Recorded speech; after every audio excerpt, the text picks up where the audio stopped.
wiilkayow maxaa sidan ugu gashay aabbahayo aniguba waan ku raadinaynay sidee ku ahaatay inaad raadisaan niyadinaan ogeyn inay qasabtay inaan qabto shaqada aabbahay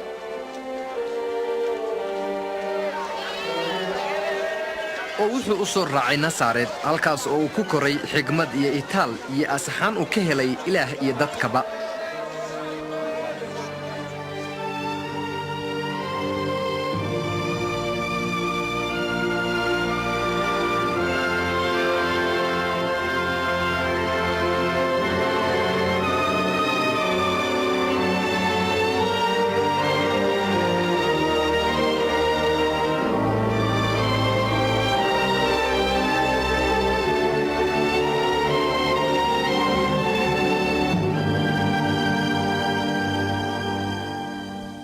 sanadkii 15aad ee xukunka boqor Tiberius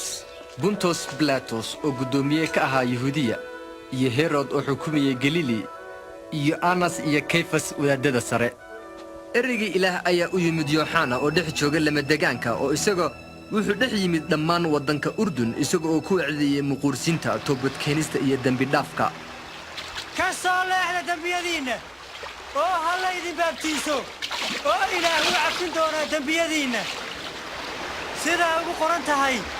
buuggii nebigii Heshaaya qof baa cidlada ka dhawaaqaya jidka uu hagaajiya rabbiga jid toosan u sameeya isaga si uu ugu socdaalo dooxa kasta waa in la buuxiyaa fig iyo buur walba waa in la simaa jidadka dabaysha leh waa in la toosiyaa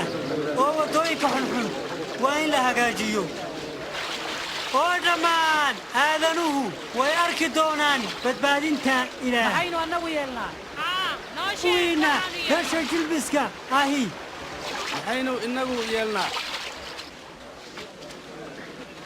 noo sheeg dhankan jeesanaynaa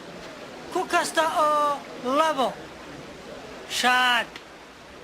haystaa waa inuu mid siiyaa kan aan lahayn ku kasta oo cunto haystaa siiya macallin annagu waxaan nahay canshuur qaadayaal maxaynu samaynaa ha ka qaadina in ka badan inta sharciga oo annaguna maxaynu samaynaa waa in aynan cidna lacag ka xoogin oo qofna been ku dacwaynin kuna raalli ahaada mushaarkiinna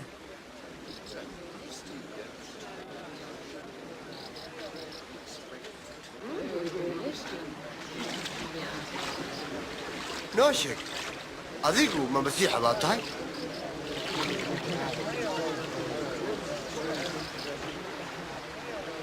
waxaan idinku muquursiiyey biyo laakiin mid ayaa imanaya kaasoo aniga aad iiga weyn anigu ma istaahilo inaan weliba yeelmada kabihiisa furo isagu wuxuu idinku muquursiin doonaa ruuxa quduska iyo dab isagu wuxuu sitaa beddelkiisa si uu u kala shaandheeyo midhaha badarkana uu xerada ugu soo xereeyo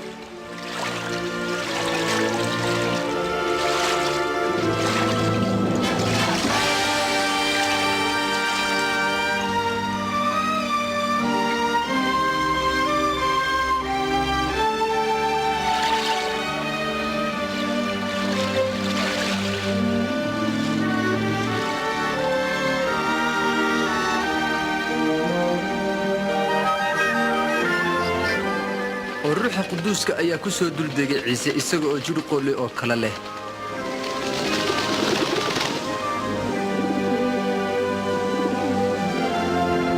oo cod ayaa samada ka dhawaaqay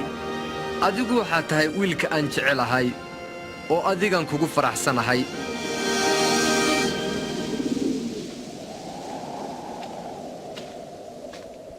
markuu Ciise bilaabay shaqadiisii wuxuu ahaa 30 jir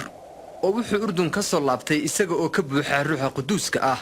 oo ruuxa ayaa isaga u hogaamiyay cidlada halkaas oo uu shaydaan isaga ku jirribay muddo 40 maalmood ah waqtigaasi oo dhan isaga waxba ma cunin